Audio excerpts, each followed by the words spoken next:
রাজধানীর সড়কে শৃঙ্খলা ফেরাতে তৎপর হয়েছে ঢাকা মেট্রোপলিটন পুলিশের ট্রাফিক বিভাগ।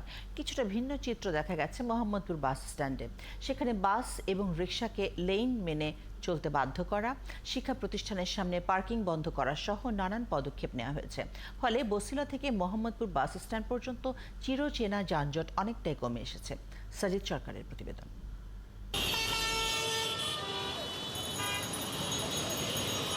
মোহাম্মদপুরের বছিলা মোড়, চারমুখী এই মোড়ে সকাল থেকে রাত অবধি যানজট লেগেই থাকত। রিকশা, ব্যাটারি চালিত অটোরিকশা আর বাসগুলোর বিশৃঙ্খলাই ছিল সড়কে ভোগান্তির মূল কারণ। একই সাথে সড়কের দুই পাশের ফুটপাত জুড়ে ছিল দোকানপাট। কখনো সেই রাস্তার অর্ধেকটাই দখলে নিত অবৈধ ভ্যান বাজার কিংবা ফুটপাথের হকাররা।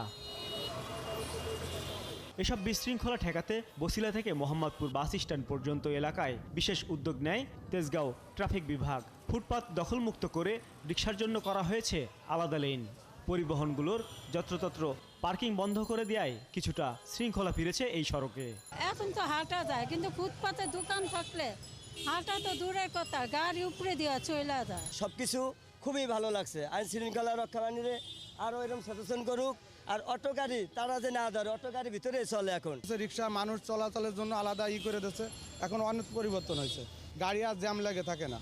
যদি এইভাবে থাকে, ফুটপাতে দোকানপাট না থাকে, তাহলে আরও ভালো হবে। ট্রাফিক বিভাগের ঊর্ধ্বতন এই কর্মকর্তা বলছেন, মোহাম্মদপুরের মতো রাজধানীর প্রতিটি সড়কেই শৃঙ্খলা নিশ্চিত করা গেলে ধীরে ধীরে কমে আসবে যানজট।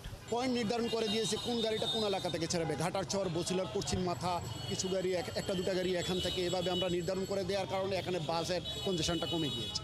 আমরা ফুটপাত যাতে না বসতে পারে, এখান থেকে বছিলা মোড় পর্যন্ত যাতে ফুটপাত না বসতে পারে, আমরা তার জন্য আমরা ব্যবস্থা নিয়েছি। তবে এই কার্যক্রমের ধারাবাহিকতা রক্ষা করতে হলে 24 ঘন্টাই শক্ত অবস্থানে থাকতে হবে ট্রাফিক পুলিশকে, নয়তো সন্ধ্যার পর আবারও দখল হবে ফুটপাত, বলছেন মোহাম্মদপুরবাসী। সাজিদ সরকার, 71, ঢাকা।